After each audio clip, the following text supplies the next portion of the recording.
This is the Late Round Podcast with your host, JJ Zacharisa.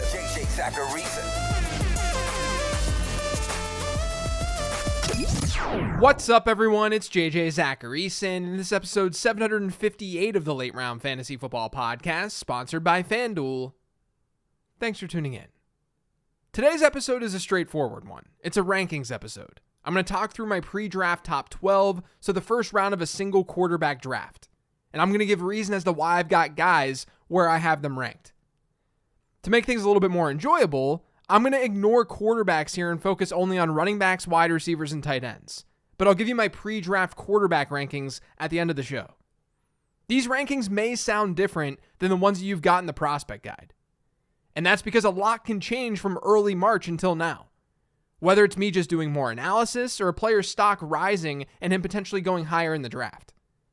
But again, straightforward episode.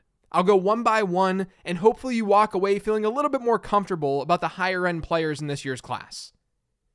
And of course, remember to check out the late round prospect guide. The post-draft version of that guide are going to be in people's inboxes this weekend after the draft. And by people, I mean anyone who's purchased the guide.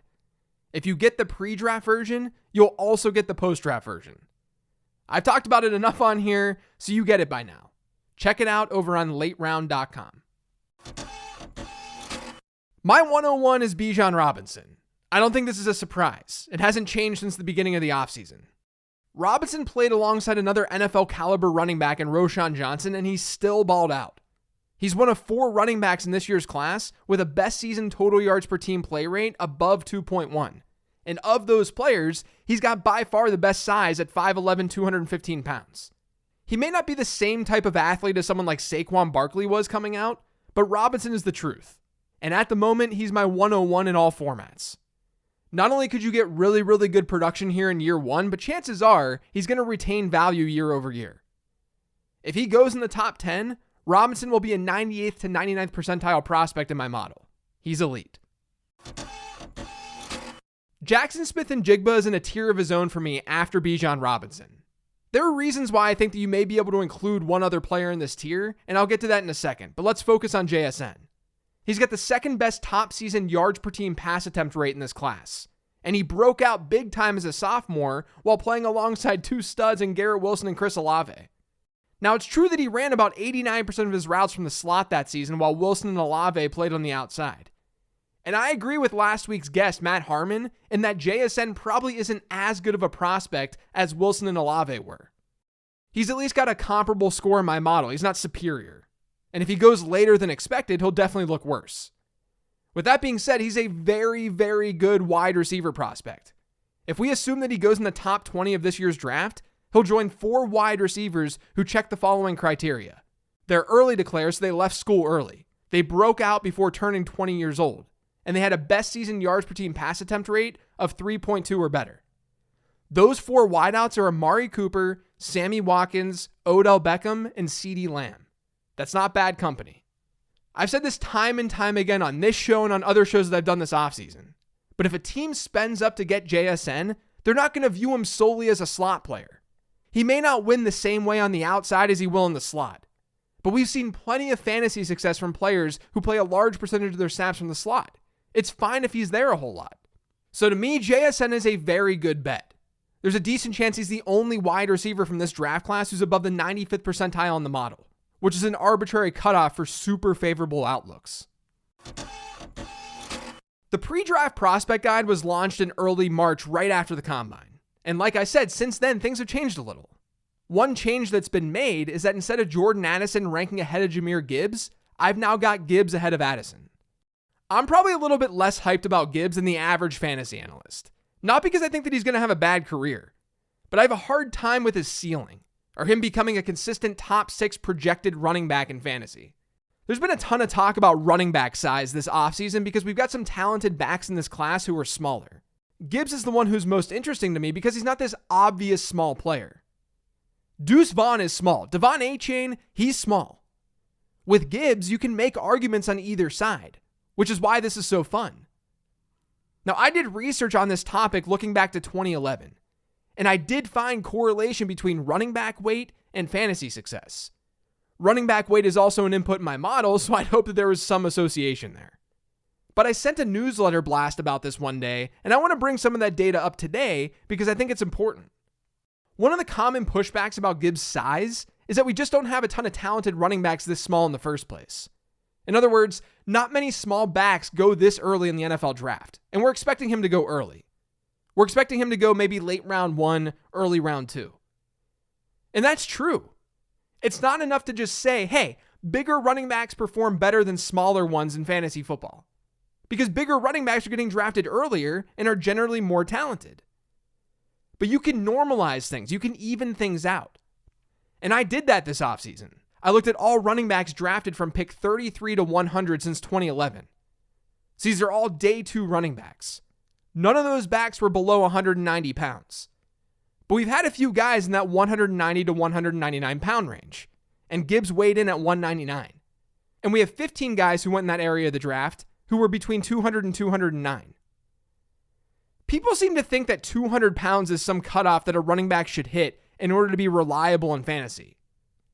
But this data suggests that it's actually 210, not 200. When you look at how these different groups of running backs performed across their first 3 years in the league, no running back has given us any significant seasons who's been 190 to 199 pounds, even when drafted in round 2 and 3. When you look at 200 to 209 pounds, you do get more relevance. 69% of them gave you a season with 10 or more PPR points per game across their first 3 in the league. 54% of them gave you 12 or more points per game. And then 15% of them gave you 1 season or more of 14 or more PPR points per game. Here's the thing though, when you jump up to the backs who are 210 to 219 pounds, you get a pretty dramatic shift when it comes to ceiling. Like I just said, just 15% of day 2 backs who were in that 200 to 209 pound range gave us a 14 plus PPR point per game season across their first 3 in the league. So 15%. That jumps up to 47% when you get to the 210 to 219 pound range. Now, I'm not saying this to say that Jahmyr Gibbs is doomed, not even close. That's the thing with prospecting. I may say there's a red flag, which I definitely think this size thing is a red flag, but it doesn't mean the player isn't draftable. I mean, I still have Gibbs 3rd overall here, and it's because he's still a very good prospect. He hit a reception share of at least 15% in all 3 years of his collegiate career. The only 2 running backs with top 100 draft capital, a best season reception share of 15%, and a speed score of at least 110 since 2011 have been Saquon Barkley and DeMarco Murray. Jahmyr Gibbs is almost definitely going to join that list when he hears his name called this weekend. I just think we're getting a little bit too ahead of ourselves to think that he's going to command this huge share of work on the ground, or that he's automatically going to be some Austin Eckler type fantasy asset. I think Gibbs' more likely outcome is something like DeAndre Swift, just in terms of how he scores fantasy points. And there's definitely nothing wrong with that in the early first round of your rookie draft, especially when you layer on the fact that he's almost definitely going to maintain value year over year in the dynasty market. We don't really see running backs who go this early in startups lose value in year 2. So if you want to play the market, Gibbs is a fine pick. People will undoubtedly take my size concerns with Gibbs to think that I don't like him. I think he's an awesome player. What I don't like is how teams deploy running backs and how they don't allow smaller running backs to be true bell cows. I hope that changes for Gibbs, but I feel more comfortable putting Jaxon Smith-Njigba ahead of him because JSN's profile appears to be more bust-proof. I've got Jordan Addison next. Like Harmon and I talked about last week, I'm not sure Addison's going to have this huge wide receiver 1 ceiling in fantasy, but he looks like a pretty reliable bet. His sophomore season at Pitt was unbelievable, and that's where the majority of his numbers are being pulled from within the prospect model. And that model has him as a potential 95th percentile guy if draft capital ends up favoring him. Now, I don't think this is a Devontae Smith level prospect. Harmon mentioned that Addison's weight does show up on film more than what we saw from Devontae Smith. And Smith's Heisman season was much more impressive than anything Addison did in college, even though Addison won the Biletnikoff. And obviously, Devontae Smith's going to end up with better draft capital. Calvin Ridley, Jahan Dotson, and T.Y. Hilton were Addison's top comps within the model. But Addison may not have the big playability as some of those guys. If he can find a spot like Minnesota, I think that would be ideal. He'd be a perfect complement to a stud like Justin Jefferson. For now, I'm sticking with Quentin Johnston in this next spot. There's one wide receiver I'm pretty intrigued by, and there's a chance that he jumps Johnston after the draft. But let's talk about Johnston's analytical profile first. TCU wide receivers have not been friendly to us in recent memory. Josh Doxson went in the first round back in 2016. He was a bust. Jalen Reagor went in the first round back in 2020, and he busted. Now there's Johnston. I do think Johnston looks better on paper than the aforementioned players. Reagor didn't look too bad, but he had just one season in college above a 1.6 yards per team pass attempt rate. A 1.6 rate is not very good. It's pretty ordinary. Meanwhile, Josh Doxson wasn't an early declare wide receiver, and he had just one season above a 2.0 yards per team pass attempt rate, despite playing those 4 seasons in college. Johnston, meanwhile, had a yards per team pass attempt rate of 1.78 and 1.97 over his first 2 seasons in college. And those were 2 seasons where he didn't stay fully healthy. He missed time. Had he been healthy, he likely would have been over that 2 mark in all 3 collegiate seasons. That's impressive. I do think there are plenty of concerns here, though. He's a physically gifted wide receiver who doesn't always know how to use that physicality. According to PFF data, he ranked in about the 27th percentile last year in contested catch rate. That's why he's got such a wide range of comps for me. On one end, you've got T. Higgins. We would obviously love that kind of outcome. On the other, it's Brashad Perriman. So if you're drafting Johnston, to me, you should understand that he's a riskier bet than some of the other wide receivers in this range. But the reward is there. Zay Flowers has really grown on me. I wouldn't be shocked if he jumps Johnston in my post-draft rankings, like I just talked about. But I've got him here at number 6 pre-draft. Flowers doesn't really check a ton of the analytical boxes that we want wideouts to check. He's not an early declare wide receiver. He doesn't have amazing age-adjusted production. He's just good, not great. But he hit a 2.25 yards per team pass attempt rate in each of his last 3 seasons at Boston College. And my numbers show that he's the only Power 5 wideout in this class to have done that. That's definitely a plus. As is the fact that he's a smaller wideout who played a lot on the outside in college. According to Pro Football Focus, Flowers had slot rates of 33% and 26% over his last 2 seasons. So even if teams want to throw him in the slot in the NFL, we have some evidence that he can work on the outside, which is a piece of where all those Antonio Brown comps are coming from. I also subjectively like the fact that he seems to be taking things seriously. He bulked up big time before the combine. Maybe that means absolutely nothing, but at least it doesn't make us question things like we're doing right now with Kayshon Boutte. So Flowers is a big riser for me, even if it's not totally reflected in my rankings. I've said it before, but Josh Downs looks so much like Elijah Moore in my prospect model. It's crazy. Moore was a better prospect overall, and I don't think that should scare anyone away from Downs. We still don't know what Moore's career is going to look like, and he obviously saw a huge boost after year 1.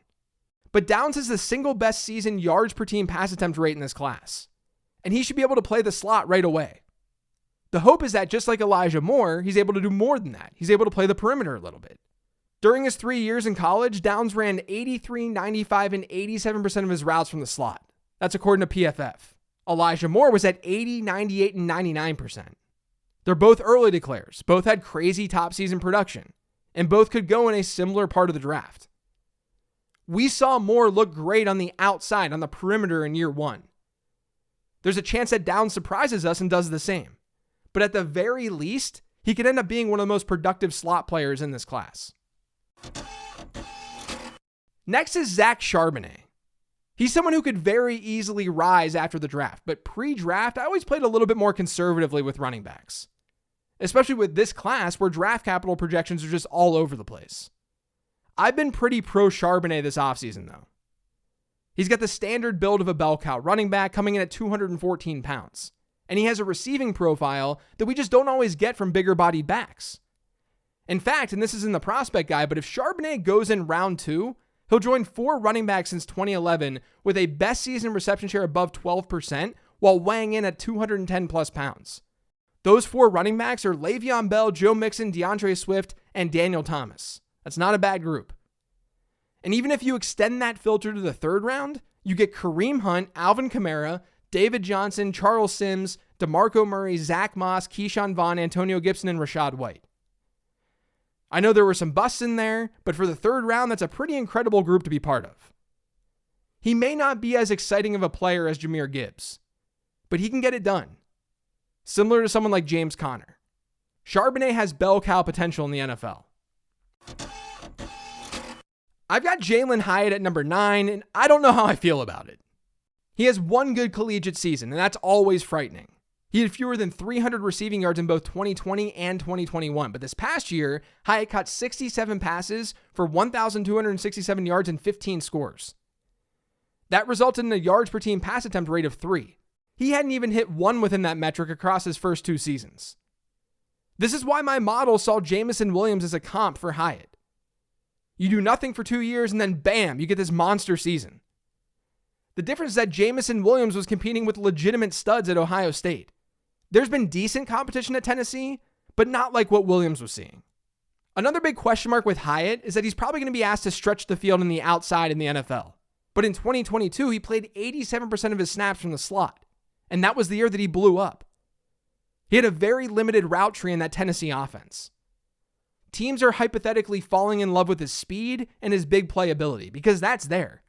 And that's reasonable. You need that in the NFL. But that doesn't mean that he's a flawless prospect, not even close. There's a lot of projecting that has to happen with Jalin Hyatt. But at least he has a good top season yards per team pass attempt rate, and he is an early declare too. The model doesn't absolutely love him, but it doesn't hate him either. So pre-draft, I think this 10 spot is where things get tough in single quarterback leagues. I could argue pretty easily that the quarterbacks should be considered here, even in single quarterback formats. But hopefully we get more clarity after the draft is over. I'm going to go with Marvin Mims in this spot, though.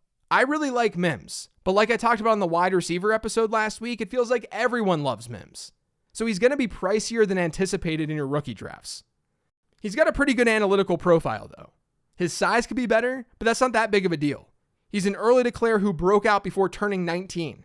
If he ends up going day 2, which seems very likely, the hit rates for players with that elite of a breakout age, with that draft capital, and a best season yards per team pass attempt above 2.5 is very, very good.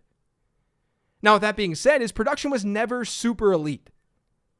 He had a great final year with a 2.66 yards per team pass attempt rate, but that number was below 1.8 during his first 2 years in college.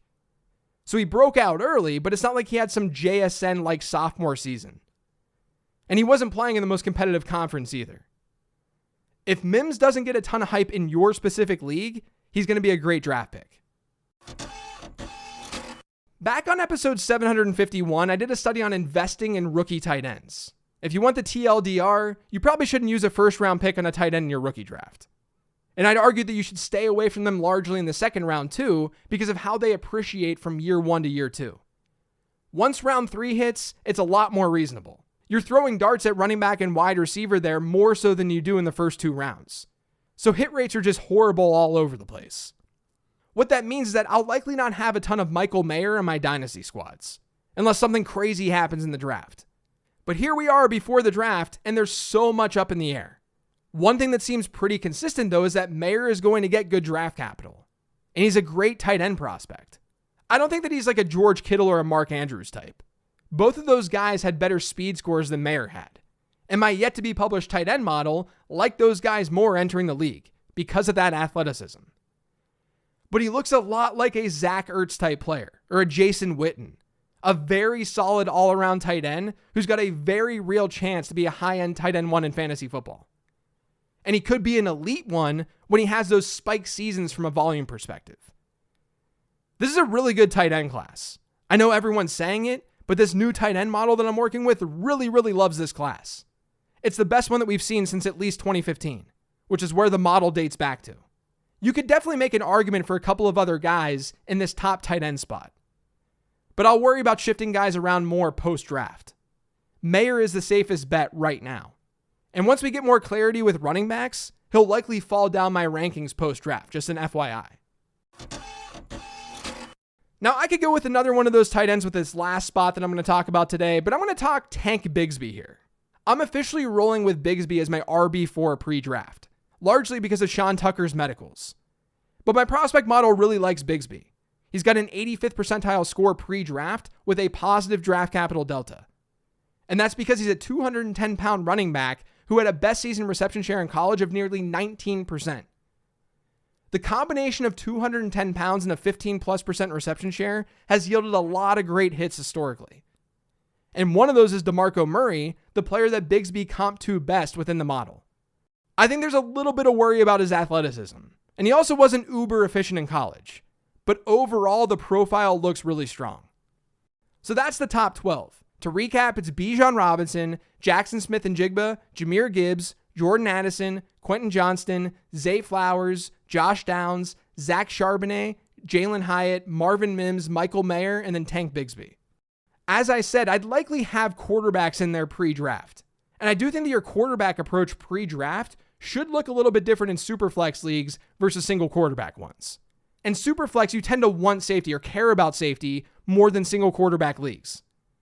Which is why in a one quarterback league, I think that Anthony Richardson makes plenty of sense.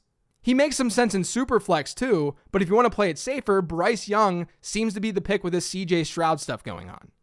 We don't know for sure that Anthony Richardson's going to be this like top 5 or top 10 pick. There's a lot of risk there in superflex. The opportunity cost in a single quarterback league is much, much, much smaller. So I may have it Young, Richardson, and Stroud in superflex, and then Richardson, Young, Stroud in one quarterback leagues. And then I'll react to it all after the draft is over. That's it for today's show, though. Thanks to all of you for listening. If you yet subscribe to the Late Round Fantasy Football Podcast, make sure you are by searching for it pretty much anywhere podcasts can be found. And don't forget to follow me on Twitter at LateRoundQB. I'm going to be doing the mailbag episode a day early this week because of the draft, so get your mailbag questions in ASAP. Otherwise, thanks for listening, everyone. I'll talk to you then.